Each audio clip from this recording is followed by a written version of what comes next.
Hey everyone, how you doing? Steve Roger Phillips, the Warrior Face here, and today I'm super excited to be interviewing Zena Cooper, old friend of mine, and we studied together in metaphysics. How many years ago now? I think it was in 2009, I think it was. Yeah. Wow, almost 10 years ago. Yeah. So we studied with Dr. Joan Howell almost 10 years ago in metaphysics, and I moved to London since then, and I moved back to Wales. But we've always still remained friends online and stuff. And when I bumped into Zena, back a few years ago now, I had quite a surprise because she had another friend with her. And he's actually here now, and I don't know if you can hear him in the background, but his name is Munch, and that's Zena's guide dog. So I was amazed because I didn't have an idea. I remember when we used to travel down to the metaphysics workshops that there was partial vision issues with Zena, but she never used to complain about anything. She always used to just get on with it. So I never even realized how much of a thing it was until she joined the Warriors of Peace network, and then she said that she had already written this. She joined. We did an event called New Year, wasn't it, in January? Yeah. And from that event, am I right in saying from that event, that's when you made I know you studied with Hay House, the Writers' Workshop, stuff previous to that, didn't you? Yeah. But then, so what happened in the event? Well, so back in November 2017, I went to the Hay House Writers' Workshop in Bristol. Yeah. And so anyone there's about 200 odd people there. We could give a book proposal in. So the competition was you're going to contract with them. In 2017. Yes, this is last November. Yeah. And so up until I came to the event interview, I kind of put a book proposal together with a totally different book, with different subject. Right, really? It was. So I kind of completed that. So it was just 3 chapters. And then you have to do like market analysis and all these things that goes together. So the whole package was, I done this whole different kind of idea for a book on altruistic behaviour and kindness and positive mental health. Right. So that was the kind of, because my background's in psychology and psychological services and counselling and all that stuff. So that's what I've done until you changed my mind. So I think that was it the 6th of January? I think so, yeah. So I think towards like, I thought, I may go a different direction. I can't remember what it was you said, but it triggered different stuff. Sorry, I think when she's walking out. So I decided then, come here, babe, in the middle of January to just start a blog and a Facebook page on just sight loss and munch. And then I thought, so that was after the event, you decided to start blogging? So it was about 3 weeks after I was in your event. And then, and then I just thought, okay, it's like 5, 6 weeks put together, a whole new 3 chapters and a whole different package. And so I got to change my mind. Wow. I love change. That's the way you're going with it, isn't it? Whatever the universe is throwing out, you just go in with the flow of things. That's amazing. I didn't even know that. I didn't know you had a proposal in place when you saw it. Wow. And then, so after New Year, New You, after the event, I remember seeing these updates. I remember seeing these updates of, and then there's Zena and Munch, because I didn't finish the story earlier, but then, because I'd met Zena, I can't remember what it was, but I saw you with Munch somewhere, didn't I?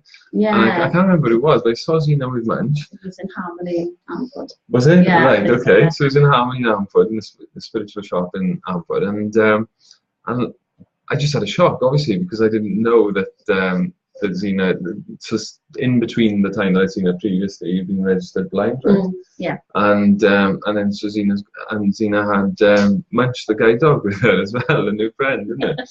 And then so I started watching these. So after the event, New Year, New You, I saw these blogs that kept coming out, and they were amazing because they were all about Zena's journey with Munch, isn't it? Yeah. And so, how old did you say Munch is now? He's 3.5 now. Right. So he was trained when he came to you. Yeah. So I had him when he was 22 months. So he's been usually about 80, just over 18 months now. So yeah. So he trained for a period of time before he came to you, and then the training carries on. Yes, and still is.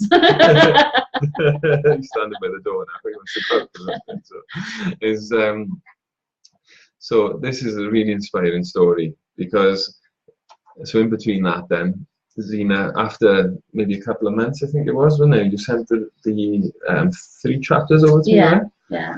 And there's 3 chapters that Zena sent over to me, and wow, when I was reading this, it was just, I'm sorry about much in the background, he's just crying in the background. Is he okay? Yeah, he's funny. So I read these 3 chapters, and they were deeply inspiring because, like I said, I'd known Zena for quite a long time before that, and I didn't have any idea of her internal world that she was going through. And I think this is one of the things that's so inspiring about the book, is that I had no idea. And Zena's the type of person that she just gets on with things, and she is so inspiring like that anyway, because regardless of what's going on for her challenges, you won't hear her complaining. She's very humble, and so I didn't have any idea of all of this stuff that was going on. And when I was reading it, it was really insightful, actually. You know, an interesting word, isn't it? But it was just really insightful reading her inner journey of the things and the challenges and stuff that she went through in school, right? And stuff. Yeah. I remember reading something, you know, about you saying that you had to, because you had partial vision from birth. I was partially sighted from birth, but I can never let on. Yeah, right. Yeah. So how did you manage that? How did you get over it? How did you get around it then? Yeah. When you're so deep in it, you don't actually realise you live in it, and other people can see different. So as you're growing up, you don't understand. You can't see a poster over there if you can't know, if you don't know there's a poster. So it's quite not logical really what sight is, you know. So I just managed to, I went through school not knowing, I couldn't see the boards or overhead projectors way back then, weren't they? Right. Yeah, back in the day. Because my lenses were so black, so they'd change, some lenses would move all the time. So my vision would change, like, sometimes hour by hour, because I turned on the light and stuff coming through the glare and everything, so I couldn't quite see. So what some of my friends used to whisper in my ear what was written on the board, or I used to copy their books afterwards, whatever. So that's how I got through life in school, really. Yeah, right. Yeah. And I remember reading somewhere that you even have to memorize sometimes the halls and stuff. Yeah, so I remember like how many steps there were between each doorway or something, and I just remember. So when I went somewhere once, I was so busy and wondering. Sorry. It's just a dog in the background. Yeah. I'm so busy in remembering like where the steps were and stuff. So it's like, you know, lighthouse duty all the time, you know, just checking. Yeah, so I had to kind of, it was my memory more than my eyes to get through life. But yeah, it was fine. But it was just a coping strategy. There's no kind of sadness in that. It just, that's what life was, you know. So, yeah, right. Yeah. Because it's something you were born with. You didn't know any different about it. No. Yeah, interesting. Yeah. And so I'm reading this review. Wait a minute. So I'm reading this review. And they say not to work with animals and kids, right? That's so true. I know, we just want to go out. So I'm reading this review and I'm having deep insight into Zena's past and stuff, and I was amazed by it. I've been known to, and I couldn't put it down actually. It was enthralling, and so I wrote a lovely review because I meant it as well from my heart, because having known Zena, it was just phenomenal. And then, so I submitted it to Zena, and she submitted it to her house, right? Yes, yeah. And that was when? That was the 25th of March, yeah. 25th of March. So it was only 2 months ago. Yeah. And when did you find out this great news? The 24th of May, because you had 2 months. Yeah. Wow. I did probably work. Yeah. So tell us about that. What happened? The more your feelings and stuff like that. I was in work, and luckily one of my clients hadn't turned up in work, so I had a free kind of hour, which is great, to catch up with paperwork and stuff. And Amy, when the editors from Hay House phoned, and I just thought she was really polite, just phoned everyone, oh thanks, but you know, no thanks, isn't it? I'm a bit naive like that, and I just thought that she was just phone to say, oh thanks, but you know, better luck next time, whatever. And when she said it, I said, are you sure? Are you sure with the right number? I'm not sure with the right number. Yeah. Did it along those right now. It was just kind of going back to her. Are you sure? But no, she was great, and she said, yeah, they were impressed and they were offering. So that was on 24th, and on 25th they made the announcement on their website then. Yeah. So that was the video that you. Yeah. So that happened. So I knew the day before. I think it was 11. It was past 12 in the afternoon. Right. Not that it was anything important. No. Wow. And so they get on the phone. So they've offered you a publishing deal with Hay House. Yeah. So what's that involved? So the competition was you win. So when you sign, you have you have a £5,000 contract. I'm not quite sure what happens after that, but they publish it and it'll be out as September next year. So we just obviously we've got 15 months to do all that. You know what the actual what it entails and everything. Yeah. But, so then they'll help you with. So you haven't actually finished the book as yet. I've done 8 to 10 chapters. I've got 2 left. So okay. so that should be done. I'm hoping by the end of the month, to be honest. Oh wow, fantastic! Yeah, because it's all legend right to do. Yeah, right. So you've got it all planned out and stuff. Yeah. So the next one is that's interesting because the next one is a peace network event. I'm going to be speaking on how to write a book in 30 days or less, even if you can't write. Because so. Could you give some people then some insight into what your process was? Because obviously you've been through their program, they've taught you and stuff how to write and everything. So how did you go about it? What were some of the tools and stuff that you've used in order to get yours done?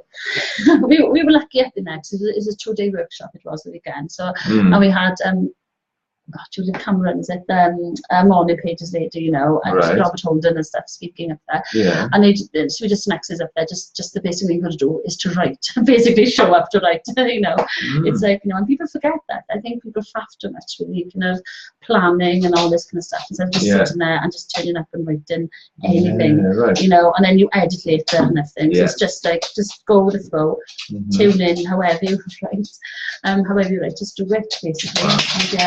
And, brilliant, isn't it? Because there's the so basics, really, isn't it? So people got so many blocks, isn't they? And we've been, I suppose, up until now, things are changing now. But up until now, people have been of the impression that in order to write a book, you need to have a publishing contract like what you've got is absolutely amazing. But people don't know that you can self-publish and stuff as well, do they? So they don't know that if anybody wanted to write, we can all write a book, isn't it? We all have and is that something that you'd like to help inspire other people with? Yeah, I mean, the thing is, they say everyone's got a story in them and stuff like that, and it's so true, isn't it? Because everyone has got a different, everyone's so unique in the world, isn't there? There's no such, and it's just channeling that thing because you have to have like a unique selling point or whatever for the book. Sorry. I don't care. And, but and it's just about people, and you don't have to have like English degrees and nothing, because I had to reset my English GCSE twice to get a C, and I don't, even though I've done a degree, master's stuff in psychology, I'm not good at English, do you know what I mean, second language, and I never learned grammar because I couldn't see it, so I had to make up my own kind of, my kind of own kind of thing, what grammar is, and that's why we speak together, and really, and all that stuff, and so it's like, so you don't have to have, the best kind of grammatical knowledge and how to write, it's kind of the message behind it. That's what editors are there for as well. Editors are there to do all that, like with Cal, she's an amazing editor, isn't she? Oh, did she do yours as well? She's so that's a good point for Cal. So Cal's the most amazing editor. Right. So before you give me those chapters, had she already done those? I think she's in the process of doing them. Okay, so before you submitted those to her house. Yes, So that's Carl Gott. She's a member of the Warriors Peace Network as well. And she does all of my. She did my latest edit for my book as well, and then you met her in the Warriors Peace Network, right? Or in New Year, Yes, and then I think we spoke with the first Warriors Peace Network give a 30-second elevator pitch or something, is it? And it was from there, she came up to me and said, I'll help you to, and fair play to Carl, because she's full-time employed and she's doing it as a service at the moment. It's something she'd like to do in the future, and well, obviously she's doing well with it because amazing. It's she's the proof is in the pudding. She's got obviously, like Zena said, she's provided the content, and that's the important thing. As writers, we pour our heart and our content into it. But then there's other people that are skilled and professional at doing that side of it, isn't it? So then they can get it, they can cross the T's, dot the I's, and get everything sorted in order to get it up to scratch, I guess, for that level. I'm not saying that you need that, but I certainly do. I needed it. It's the outputting. The two people that have written books, and I know I could do English. I remember sitting in English with Miss Phillips, who used to teach me English, and I think I was in set 3, so it went like 1, 2, 3, 4. So I was in set 3, so I wasn't the best at English. I was good at science and maths, but that was really my weak point, funny enough, as well. And I remember in English, I always give the story about, that's the thing in my intro when I do speaking, is that I never read a book cover to cover until I dislocated my shoulder in Australia, and I started reading personal development books. And when I started reading personal development books, I flowed through them and totally understood them. But when I was reading things like Shakespeare and stuff, it was so thick and heavy content to write in. I just could not. My head couldn't get the characters or anything. So I used to either read the back of the books or cheat as well. I used to ask people who had read the book and then submit my own work based on that. So that's enlightening for you. If you crap at English, excuse my French. Have a go. So, have a go and just go for it. And you can also write a book as well. Somebody just said that they recognise Zena from around Ammanford. Wow, what an amazing story. Becky Lynch just said. So if anybody's got any questions for Zena around the book, just pop them in the comment section now. That would be awesome. Any inspiration? Well done, Zena, amazing. Heather McAvoy. Well done, Zena, amazing. Natalie Jones. Thanks everyone for your loves, likes, comments. And if you've got any other inspiration, so one of them is just do it. So one of them is just take action, just do it, and just be yourself, just write. And just write however it is you write. And this is what they were advising in the Hay House Workshop. Yeah, and they said about I think we get in the wrong way as well, and we just need to kind of get over ourselves as well, because it's just supposed to be analysed too much, you know. And I think there's some people who kind of wear their stories out there, and they tell everybody they need the story, you know. And there's other people who kind of are more kind of secretive, you know. It's called the secret behind the blog is on the thing, you know, and the book is, isn't it? And and it's just about kind of, because I think people worry what, you know, who's going to read it, what they're going to think as well, you know. And it's but that's okay, you know. If you don't like it, you don't have to buy it today. You know what I mean? Ignore bad comments and just go with it, isn't it? You know? So it's just that's just life, isn't it? You know? That's a really good point, you know. I think because there's a lot of personal development speakers and stuff, which I've had that realization recently as well, is that they've where they say some people are going to like you, some people aren't going to like you. So just like you said, be okay with that, because you know we're not going to be loved by everyone. That's not disorder, but something in itself, because if we want to be liked by everyone, that's just, it's not really a possibility. Even people like Jesus Christ, do you know what I mean? There's a lot of people that didn't like it. Look at, to the extent that they wanted to put him on a cross and kill him, you know what I mean? And he was actually giving out love of God to people, you know. So it's, do you know what I mean? It's and he was a saint, so it's so how do we expect, as you know, normal persons, just for everybody to love us? It's just not possible. So that's what I found has been really good. So thank you for that one, because it's been really important for me to get my stuff out there as well. And I find that's one of the biggest things, obstacles that people get with videos as well, and doing blogs and stuff, is that what are other people going to think? And it's but ultimately, you know, so because of these people, these perceived people, they don't even know that for sure, but these perceived people, they're not going to go ahead and potentially help hundreds, even thousands of people. Because like you having this contract now with Hay House, they're a massive publishing company. I almost had to pinch myself when you told me, never mind what you felt. And it was you know, to have somebody from Ammanford, my buddy, one of my friends, and it was, it's phenomenal. So, well done and congratulations on getting that, you know, it's just, it's phenomenal. And so, but what you'll be able to do from that as well, isn't it? It gives you a platform to be able to help many people. And that's it, you know. It's about and because everyone, I said, we'll go back to everyone has a book now. Everyone's got a different message. I mean, growing up, not seeing people's faces and all this kind of stuff is common sense to me. So I've never been able to. It's quite good. So you can't see people's reactions what you do or say, which is fantastic. So it's not like ignorance is bliss, but it's a case of just do what you want to do. You know, as long as it's for the highest good of everyone. It's just you know, just don't worry about it. You know, it's just so it's been such a blissful thing to go through. You know, which people find a bit weird to say that, but it's I think sight can be quite I think it gives us masks of what the reality is. I mean, when you've got something like this, you have a true meaning of life, you know, you live it, isn't it? You know? So it's and so then again, the message through is you know, whatever you're going through, it's not that bad really. Do you know what I mean? It's just like, and you know, back to get over yourself a bit. Like it's, you know, it's a bit tough, but like, you know, it's true, isn't it?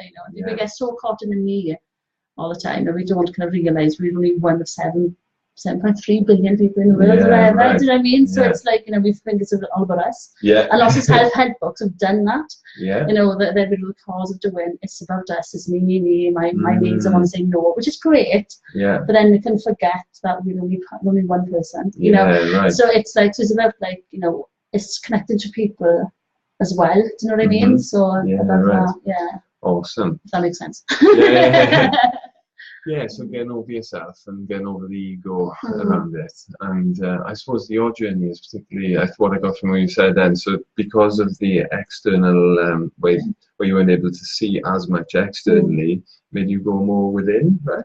Yeah. And it's actually, for my master's degree, I did for my thesis, it was, I did research on the emotional impact of sight loss in children. And we find sight loss in children, and it's very common because you can't kind of the reactions of other people, you can't kind of understand that. Do you know what I mean? So it's like you're very self-aware from a very, very young age. Wow. You know what I mean? So it's like living in a different world, you know, and it's quite a nice kind of place to be in, like the fairies. It's like, that's my excuse, but yeah, but it's so it's quite a nice thing. So I think, you know, the book is The Secret Blinds, the beauty in difference. So whoever's got like living with any kind of disability, health condition or adversity, there's always a beauty in that we kind of need to kind of look at. Right. So there's a blessing in disguise within that that you can utilise for your betterment.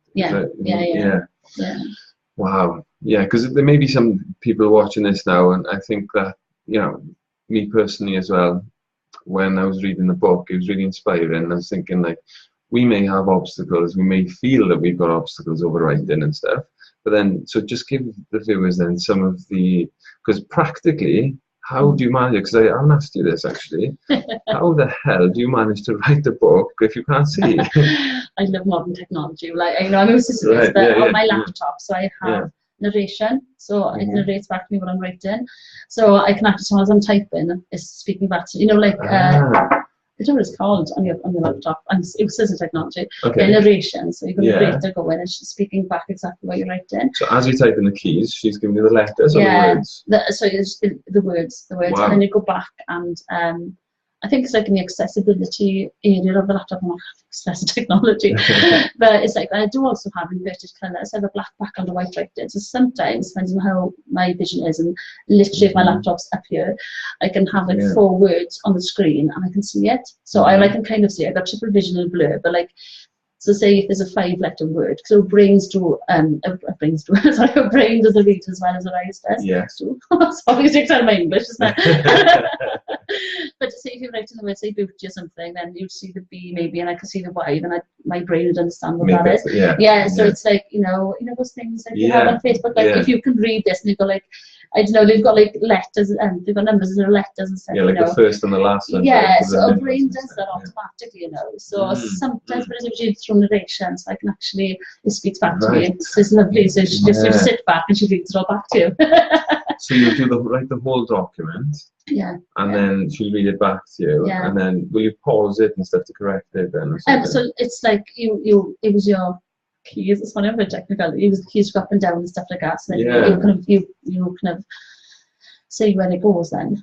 Awesome. Well, because I was thinking, how logically, how do you do it? So it is, isn't it? The joys more technology. There's always a way, and there's also dictaphone, so you can speak in, so dictaphone to again, I don't know what it's called, but and they'll it back to you as well. So you can transcribe the audios. That's one of the things I'm going to be really highlighting in the event on the 20th of June. So that's week Wednesday. If anyone wants to come to the Warriors of Peace Network, Zena will be there if you want to meet Zena as well, and Munch. Munch comes every month as well, doesn't he? Yes. So if you want to come and thanks for sharing, Sheena. And if you'd like to come along to Warriors of Peace Network, it's in Cardiff. Like I said, Zena comes. And she's bringing Lisa with her as well this month, isn't she? Then Lisa went on the writers' workshop with you. She did. My partner cried. Yeah. Yeah. So I'm looking forward to seeing Lisa because she's the daughter of the Chinese, and these Chinese are Manford House. I used to go to a lot when I was younger. So she's going to be coming as well. So if you'd like to meet Zena, if you'd like to come and have a bit of insight into how to write a book in 30 days or less, even if you can't write, just like what we've been speaking about here, and be highlighting tools and programs and things that you can use, even if you can't write, like Zena was saying. Now you can speak your book, and you can you can format it and stuff, and it is actually a lot quicker than what you think, or can be a lot quicker than what you think. So the first draft. So you're 8 chapters out of 10 already written, right? Yeah. And so and January you start. When do you actually put pen to paper? Or so done the Facebook and the blog, I think it was 21st of January, but I started doing the book proposal itself, I think it was the 1st of February, and then I submitted it, was that 7 weeks later then, sorry, for the 25th of March. So there's a few chapters. Yeah. So from February until you practically finish it, only a couple of chapters left. So February, March, April, May, June, so it's about 6 months then. It should be fully complete, really. Well, the first draft will be complete. Yeah. So, I mean, that's pretty phenomenal, isn't it? And like I say, when I'm talking about writing your book in 30 days, I'm also talking about getting your first draft, like what Zena was just saying now, getting what's in your mind or in your heart onto paper. It's not necessarily going to be a finished book. It could be then dependent upon how much time you've got to allocate to it. You know? But there are things that get in the way when you write them, which will also be highlighted. And it's usually our own stuff, right? It's usually our own obstacles and what's going on. Because Zena was mentioning about physical disabilities, but there are also a lot of psychological disabilities that we have and obstacles that we have which really stop us and hamper us, things like confidence, self-esteem, self-worth, and these things can really stop us, like what Zena was highlighting earlier. It's our fear of what other people are going to think of us and stuff, but ultimately that comes down, doesn't that come down to our own self-worth and self-esteem, do you think? So it's about us overcoming that. So if you'd like to come to that, drop me a message. It's free if it's your first event, and it'd be awesome to see you there. And that's an Insults to Court in Cardiff. So any parting words of inspiration that you'd like to give to any of the listeners? Just get right in. Just do it. I love it. Just get right in. Just do it. Yeah. What is I did a presentation on Richard Branson recently. He said one of his sayings is "Screw it, let's do it." It's so true. Just get on with it. Just do it, isn't it? Yeah. So so that's the words of wisdom from Zena is just do it. So thanks a lot for coming to the interview today, Zena, and congratulations on the book. I don't know if you know yet, but it'll be ready in year September? Yes, 15 months. It'll be published September 2019. Yeah, 2019. Okay. Yeah. So it'll be published. So look out for Zena's book, September 2019. And do you know if it'll have the same title? I don't know. Probably, but I just need to kind of discuss when you have your meeting and stuff with Hay House and everything. So when she meets with Hay House, so it may be called The Secret Blind, or it may be called something else, dependent upon how the meeting goes and stuff. So, but anyway, keep an eye on it. If you want to, do you have a page on here for you and Munch, or is it just there's a Facebook page? Okay, so what's your Facebook page? The Secret Blind, and there's a blog as well on WordPress. So Okay, so if you want to hear anything more about Zena, like her page called The Secret Blind, right? Yeah. And you can get updates about her WordPress blog, about her. And Munch, I don't know if Munch is going to make an appearance on the camera just to say goodbye as well, because Munch is a bit of a unique guide dog as well. I haven't seen a guide dog like Munch before, to be honest. If anybody, I'm just going to show you Munch before we go. It's okay, I'll just I'll see if I can see him like that. There's Munch. So say goodbye, Munch. He's acting all shy. Yeah, I don't know. He's interested in going out in the sun, I think. Yeah. He's not really up for it by the looks of it. But anyway, he came. Zena wasn't sure whether to bring him, but I thought I'd bring Munch because he's one of the stars of the show, actually. Because you write quite a lot about Munch, don't you? Yeah. So thanks everyone. Thanks for tuning in. Thanks a lot, Zena, and really looking forward to seeing the book. So Hare Krishna, Namaste, and forward to seeing you soon. Thank you. Cheers, guys. Right. Loads of loves and likes coming. Thanks, guys.